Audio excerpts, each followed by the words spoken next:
So we've got a lot of bits and pieces in our R&D basement parts cleaning tank here.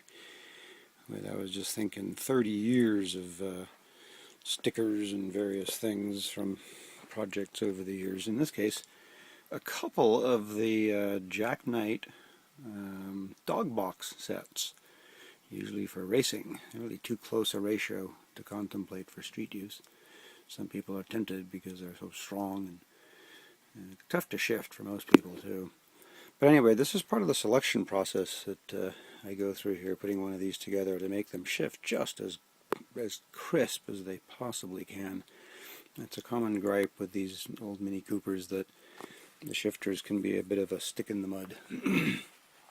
And you can go to some lengths and pay attention to some details that let you have a very nice shifting setup, and in our case here with the race engine, we were able to increase the durability. So we're choosing the best of the gears and components. We're looking at all the details of the engagement dogs, the insides of the sliders, these incredibly bulletproof pieces.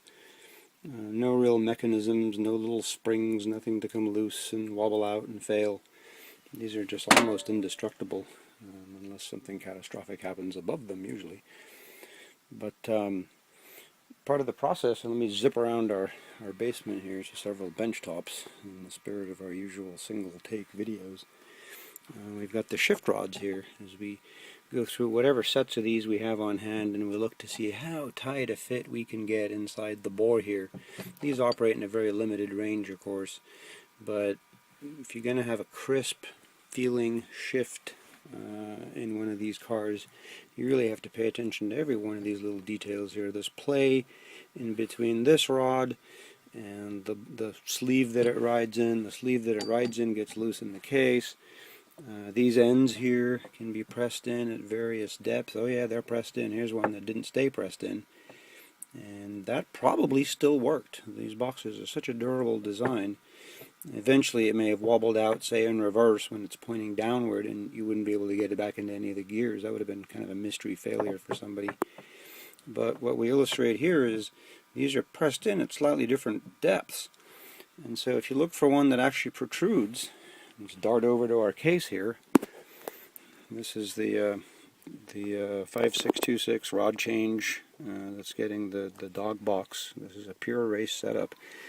We went through in detail dozens of these forks, looking for the ones that had the least, and here's the ones out of it. You look at them in our little magnifier, and you can see little chunks missing in places where this was used for several seasons. You can see the shift rod itself shows where. This is the one that the forks ride on, these bronze brass shift forks.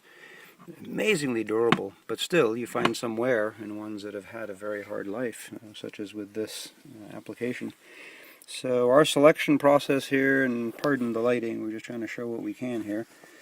That little shaft I pointed to pressed in, you can see if it's slightly long, it fills these forks nicely, resulting in the best area of operation. And that's the maximum strength. You're least likely to pop one of these out of place and shoot past it. As you know happens, you jam it into a gear.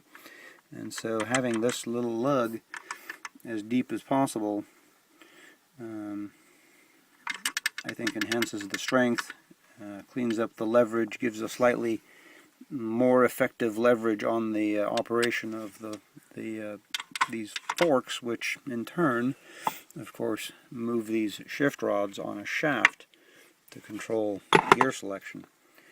So absolute optimum selection, best possible fit, the least amount of play. We can see we showed those on the bench there. If there's any downside to this really durable design, it's this kind of leaky spot. This shaft is not terribly well supported. It just sits in a little seal. It's at the bottom of the oil sump on these things, so they leak. But these usually will have a little sleeve and O-ring. There's a couple aftermarket kits. We have one at Mini Mania, of course, very popular fix. You also get people gouging these surfaces with various picks. Oh, it leaks. Well, you put a big gouge in it with your screwdriver. Yeah, sorry, it's going to leak. You do have to pay attention to some of these details. We see all kinds of destruction here. But with this kind of very careful looking at every little piece in detail, we can really optimize the function and durability of these. We're going to reduce any risk of failure. And of course that's our goal when assembling these sorts of components into an engine that's going to be used for several seasons, we hope, in racing. We build them to be very durable. This is how.